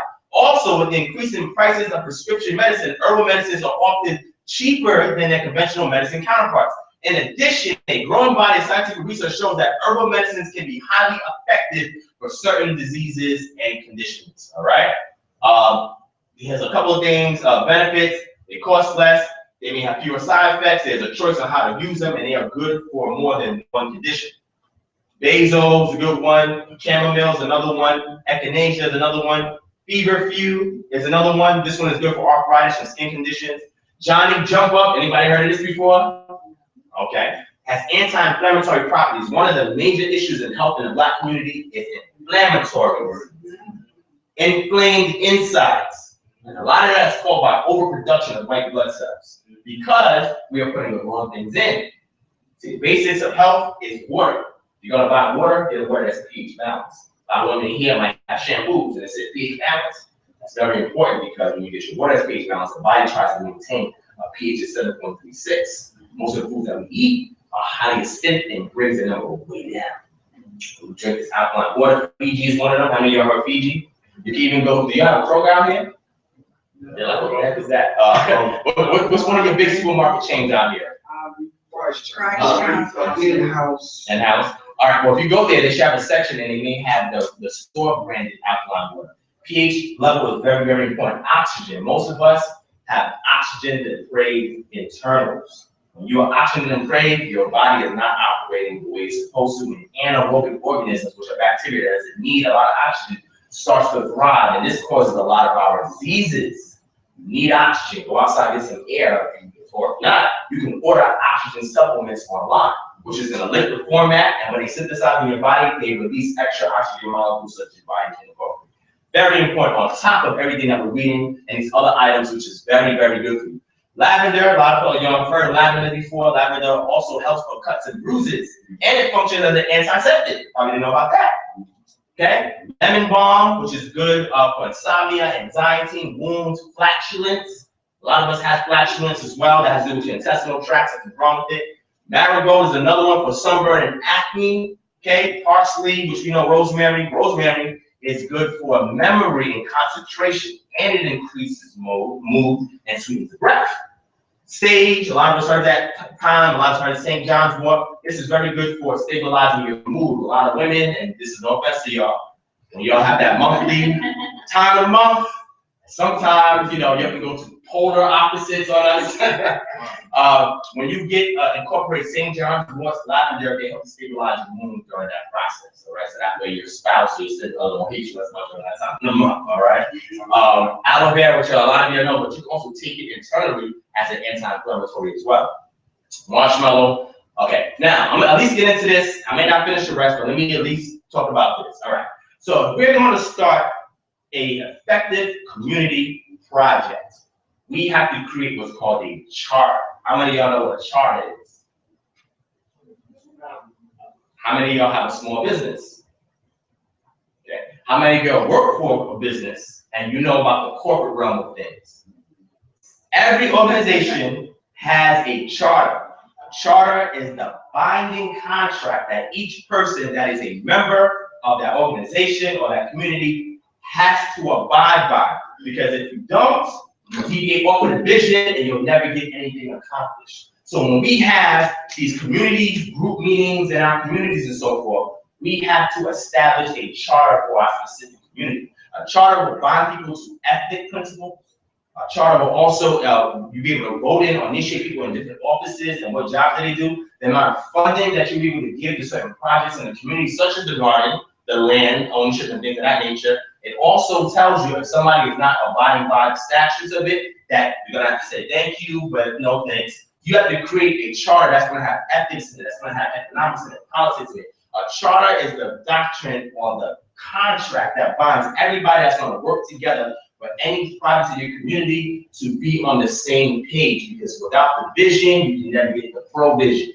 Vision is the ideal, is the direction, but the provision is the resources. And if you don't have the human resources working together, you'll never get toward that vision. So we have to start initiating our own charters or our own constitutions for our community on how we want it to operate, how we want it to run. Now, a lot of times, because a lot of us may have different ideologies, that's the numerator.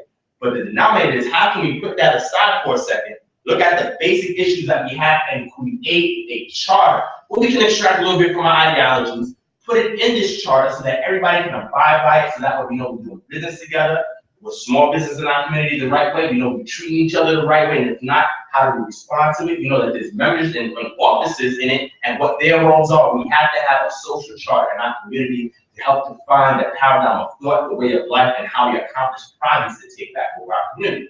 Y'all feeling me on this? If y'all know what these charters are, go online, look it up. These are things that are primary for any organization. Also, you have what's called the bylaws. How many of you heard bylaws? Bylaws go hand in hand with the charter. Charter outlines the vision and direction. The bylaws tells you how everything is run so that that vision can come to place. So we need to create these within our community if we're going to build our community back up. How much time I got left? The time over? Go. Okay. So let's rush through that. I explain what the charter is. Benefits: to establish a vision, purpose, and goal of community organization. To establish moral ethics, legally binding all parties involved under one common identity. List the bylaws of the organization and how it's run. Methods for appointing members, membership requirements, and office duties. Provides rewards for those who successfully fulfill charter duties. Outline meetings for effective strategy planning. Outline monetary distribution for projects, and incorporate a method of investing into a trust fund, which I'm going to actually rush into that because I really want to touch on that real quick. I'm going to tell you about the trust fund, which is very, very important, because the purpose of us being economically savvy and being able to cut corners and save the money is that we have to create a funding system that no one person owns, that everybody contributes to, everybody benefits from it, and we can use that to fund projects in the community as opposed to going outside and asking for loans, asking for stipends, but we can create our own trust fund. All right? So this is what a charter does. It helps these things and does more, but this binds everybody to a contract that the community agrees upon. This is very important. Now, Hebrew Israelite ideology, we talk about the Torah. The Torah is the statute of commandments that was utilized by the people for that culture, for them to bind together and work together as far as one perfect vision. When they started to deviate away from that, the communities were ravaged. You had things that were going on in the community where people were not dealing with each other in a respectful manner and social manner. The priesthood, the people at the top offices were doing whatever they wanted to do. Nobody was abiding by the charter, and because of such, everything was in disarray. So I'm gonna scroll through this. Matter of fact, I can talk about this real quick. Community economics, debt elimination. My organization, we specialize in debt organization and debt elimination. We help you to set off debts. Discharging means you take something, you pause it for now, and you toss it in the future, whereby somebody else has to pick up the bill or something happens to it in the future. When you set off a particular bill or a loan or something you owe, that means you completely disregard. Now, what we do is that we help people to eliminate debt. Well, why do we help to eliminate debt? Well, if I sit here and say all this deep stuff, all the stuff you do in the community, economically, how are we going to fund it? How many people in here have student loans? How many people out here have a mortgage loan? How many people here have credit cards? How many people here are being harassed by bill collectors? I'm not going to say that's going to be everybody, but I know I was a victim of that. I had over $15,000 worth of debt from 8 different credit cards when I was younger. Mother said, "You don't want to take us many credit cards." I know what you're talking about. You know what I'm saying? Take all the credit cards out. I lost my job and it impacted me. So maybe about 4 years ago, I said, you know what? How can I fix this situation myself instead of going somewhere else? So I looked into contract law and I understood how to fix it by myself. And I said, how can I create this into a service to other people? So purpose of me saying this is that if you were to eliminate, somebody give me a figure of how much you're paying in credit card bills, loans, student loans, how much you paying a month for that? Somebody raise their hand and give me a figure. $300. Going once, going twice, another number?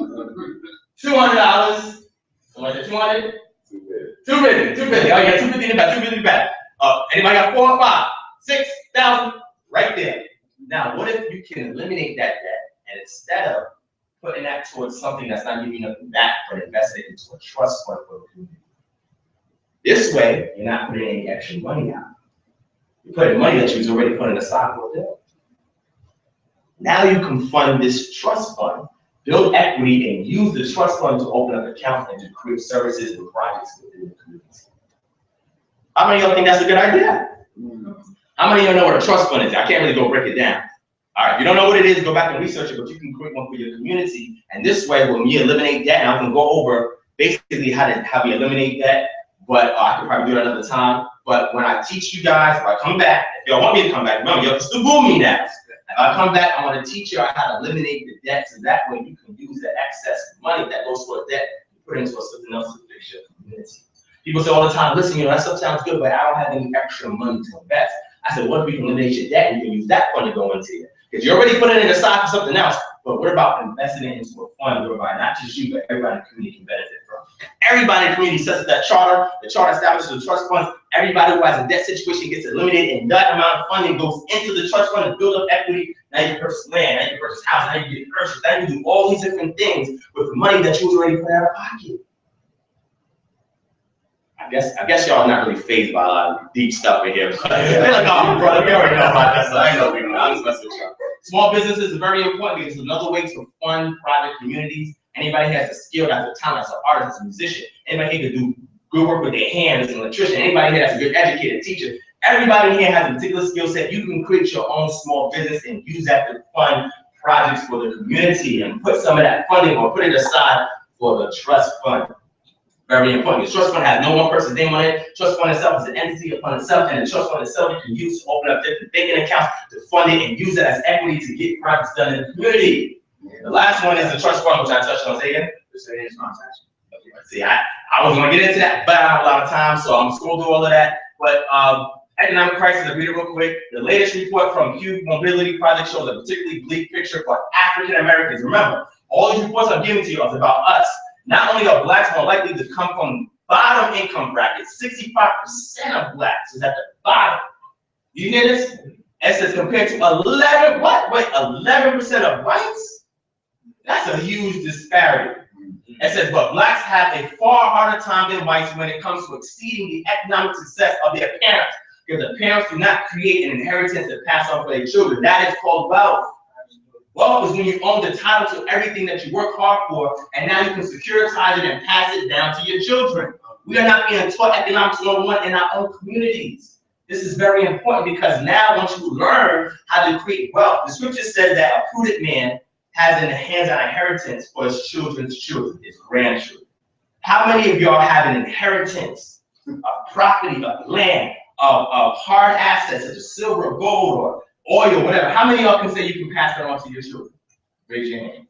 2 people, 3 people, maybe. That's a problem because now your children are growing up.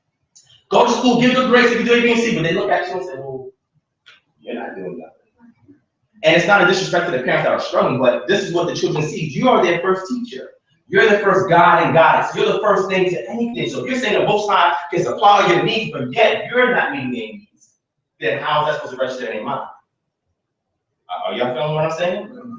So we have to be able to do something, take power in our own hands so we can create an economic situation to have wealth. Wealth is the possession of hard assets. Soft assets is dollars, bills. That's for the negotiable debt instrument. I'm not going to get into it, but that has a debt attached to it. So by having a lot of money does not mean you have wealth. I mean, it's a promise to pay note that somebody got to pay for a cloud of debt that somebody owes. Wealth is when you own the title to land, the title to your house, the title to your car, the title to a precious metals portfolio, which I want you to research, look into that. Precious metals, silver and gold will never ever lose its value no matter what happens to the dollar bill. Inflation, deflation happens all the time, and the price, the value of the dollar cannot sustain you no more than a couple of years because of inflation. Now, if you look at people who start working about, let's say 40 years ago, and they're retiring this year, the purchasing power of the dollar at that time is not the same today. So all that money you put in, your 401k, your retirement, you actually lose a value in that because the dollar itself does not maintain the dollar that it did at that time. So you're actually getting less for what you was working hard for. But what if you can take all of those liquidable assets or soft assets and start to purchase and own property? So now that property never loses value. And then you can use this to pass on to your children. So we teach you how to securitize hard assets, how to eliminate debt, to fund and pay for these assets, so that way you can pass both down to your children. See, this is why we're in an economic condition, because we're not passing wealth on. We're passing money on. We're even passing debt. When we die, we pass debt on to our kids. And how do you expect your child to feel out there? Like, damn, you know, I gotta bury my mom. She's up in this house that she don't own a mortgage on, and this car goes like, that's a big problem.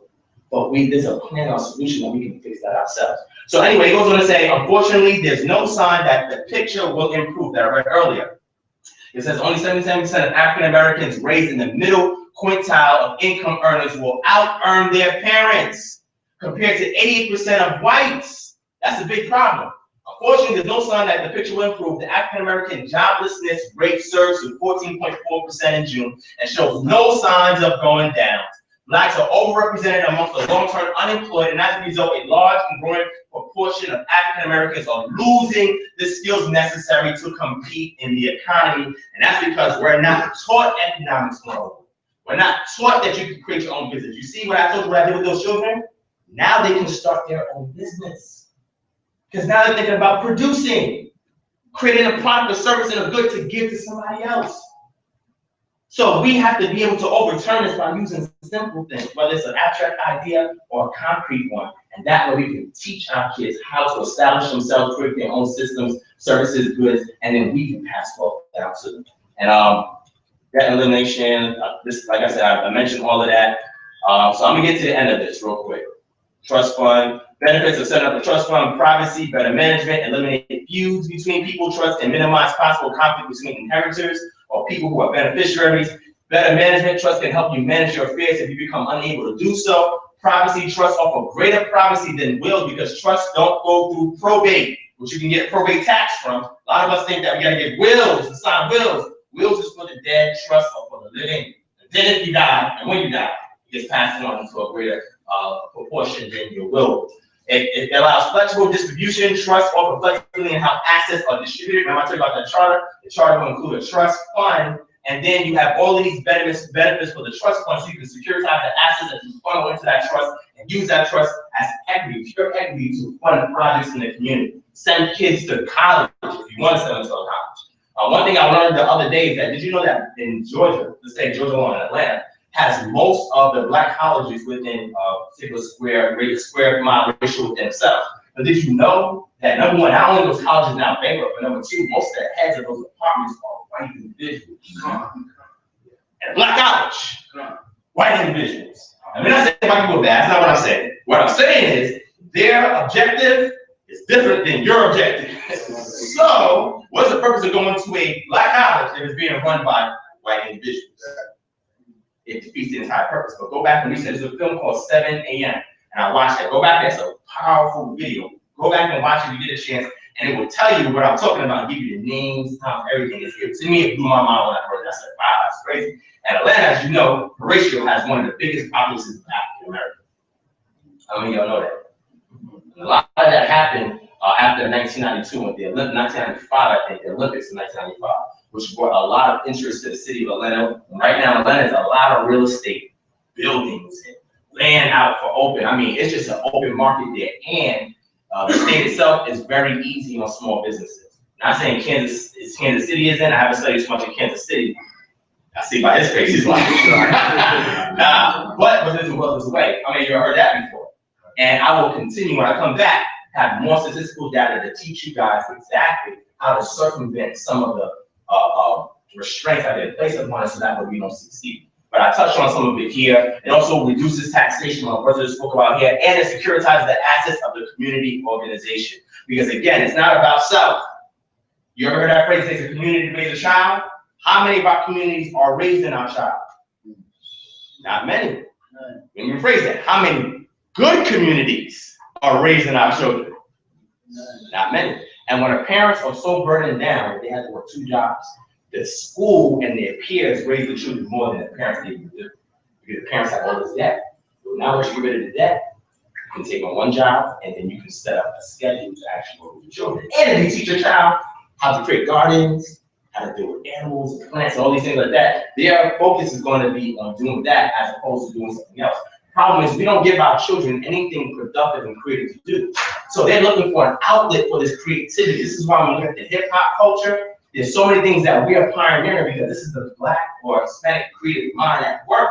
But now, if you give it all of these things that I taught you to, you teach your child these things, now you're giving your child an economic, and not just economic, political, social, and even an ethical and health advantage in going into society. But we're not teaching our children these fundamentals on how to do these things. We're only thinking about sending them to college all the time. Then they go to college 4 years, 6 years, 8 years, have all this debt, can't find a job, work at a subpar minimum wage, and work the rest of their life having to pay off that debt.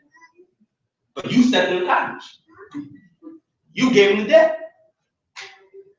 But what if we could set up a program so that way we can send every child in the community to a college and even create our own institutes, homeschooling? Very important. And you can do that in this state. How many of y'all homeschooling? How many of y'all homeschooling? Right? Okay, we got an example back there. You can speak to this sister and this brother back there. Homeschooling is very important because if you send your child out and your child's trying to do something else other than what you tell them to do, it's because you sent them to school. We're not saying that school is bad. What we're saying is that if you create homeschooling centers, now you can control the type of education your children have, and they'll have all of these basics in their mind before they even leave so-called grade school. So as soon as they come out, they don't need to go to college, they can start their own communities. They can build their own houses, they can start their own gardens. They can be independent and self-sufficient and autonomous and apart from society. Worry about what if something happens to you, you never have to worry about the child. All right? So that's pretty much summary. Also, veteran skills program, I didn't get to go through that. But how many of us know veterans or veterans ourselves? How many of these veterans are being instituted to create projects and services and skill sets to the children in the community? You know why the Black Panther movement was so powerful? They were using veterans that were bringing skill sets to the youth and empowering the youth. How many of us are doing that? How many of y'all know veterans who have skills in the Army who are back here now? Number one, some of them can't find housing. Some of them can't even get any economics to support their sustenance. A lot of them are being pushed aside or done away with, and now we ignore them in our community. But yet, when they was overseas, they had to have a particular skill set to help with what was going on here. We need to be able to recycle these veterans and use their skills. If they're not using it, let us get it from you. Tell us what you learned there, how you do it, and give it to your children. Homeschooling program I touched on, home birthing centers is very important. You can research home birthing centers. Oh, look at that. Form crowd here. Very, very important because now you don't have to indoctrinate your child into a hospital. Because they said a hospital is necessary to give a birth. So who told you that? What happened when the hospitals weren't there? How were we coming about? Very interesting, right? Home birthing centers, midwife programs, we want to start in our communities. Natural health clinics, which we touched with the herbs. Installing recreational art centers. How many of us live in a community where we have multiple recreational and arts centers? Raise your hand. Nobody's hands going up. This is a big problem because one of the things of identity is maintaining the historical continuity of your culture. How's your culture demonstrated? Through art, through music. These things are being taken out of our community purposely, because these are outlets for our creative mind to do something constructive as opposed to destructive. You need to put these things back in the community, and if you use the steps that I was talking about here to save some money, create a trust fund and a charter, now you can fund these things yourself without having to go to Big Brother and say, we need help. Why would they be so happy to help you do something that they're purposely instituting to destroy you? They're not gonna be happy to do that. We gotta take matters into our own hands. Installing our own body politics is another story. Policing our communities, which is very, very important. How many of y'all have all Black police forces in your community? Raise your hand. Or Hispanic, raise your hand. All Black. But yet your community is all Black, your county is all Black. But yet all the police officers ain't all Black, and now you're wondering why they're getting shot down and killed.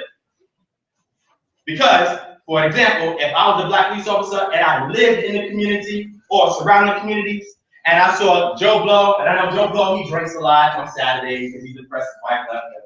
I said, that's just Joe. Joe, come on, Joe. Let me take you home, Joe, so nothing happened to you. That's what I would think, because I know Joe. I know of Joe. But if I'm a white individual living somewhere far away, and I come back and I see Joe, I'm identifying him as a threat. I don't care nothing about who his mama is, where he's from, what happened. Like, he's a threat, and I need to do something about this threat because my life might be jeopardized. So there's a plan that I actually have, and I'll talk about another lecture where we can actually police our own communities by creating a body politic to install these officers in these precincts. There's a way that we can do that. We can reduce the amount of police on black crime. Now, the black on black crime is another thing, because if we take care of the poverty situation, that'll start to dissipate. Because if I'm talking to a hustler on the street, he getting money, and I come to him and say, listen, brother, you know what, that's not the righteous thing to do. You need ABC stash flow to get us, blah, blah, blah. I tell him that stuff. He said, bro, you know what, that's cool, bro, I know that. What about my economic situation? I'm actually doing pretty good for myself. But by the way you're telling me that, you want me to be a poor righteous teacher. And I don't know if I can do that. So we have to be able to take that hustle spirit and give them a different outlet so they can create funding. Because if you take that from them, you're taking off one leg and expect them to walk like you. It's not going to work that way. You have to give them a counterculture. You take away their music, or you giving them another form of music. You take away their finances, or you give them another way to make money. You have to create a counterculture, because if you don't, they're going to revert right back to the things that they were familiar with. All right. So with that, I'm done. That's my summary. You can clap, dude. Whatever y'all can do. I thank y'all for bearing with me and allowing me to bring on this presentation. I'm gonna have my brother Emiliano come back on. Eric, he's gonna sum things up. And I thank everybody for your time, for your patience. If you want me to come again, just let me know. If you don't want me to come again, also let me know, so that way I know what to do. All right. All right. Peace, y'all. I hope everybody got something from that. It's important that we take all of this information in and process it, not just hear it, because that's kind of like the problem with us. We've been told a lot of this stuff. A lot of things have been put into society and put out there for us to either read and research for ourselves, or we heard other people talking about these things and we just didn't adhere to them. But just to close out, we appreciate everybody coming. We hope that we can continue this build and do it again. Who knows when, but we'll definitely talk with the brother to see when we can set up for another lecture and try to continue to advance information. With that being said, we're going to close it out. We're going to have some opportunities to take a few pictures with some people around here that I want to take some pictures with. Don't let yourself run out of here before we make that happen. If you're saying, I wonder if he's talking about me, I'm probably talking about you. So once again, thanks everybody for coming out, and we'll do it again sometime.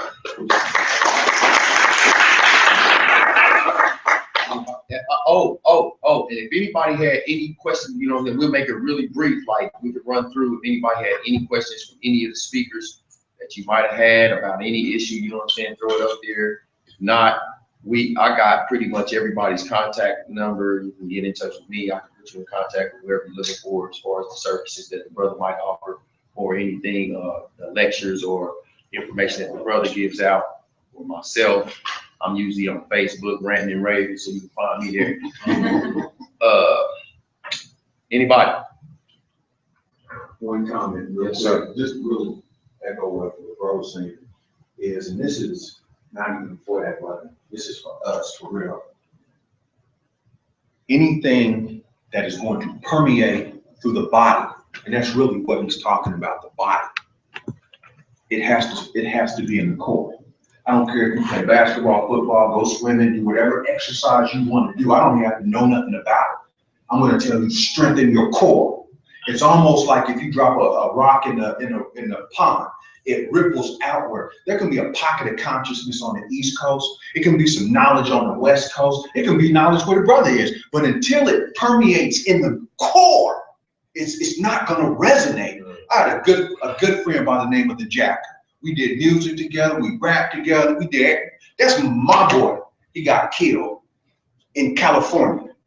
Everybody in Cali know, everybody in Colorado, everybody to Kansas City. What generally happens when consciousness comes out, or music, or anything, because it all plays the same on every level of existence. The same way the plants, the same way consciousness happens, same way. Same correspondence, same way of how it procreates.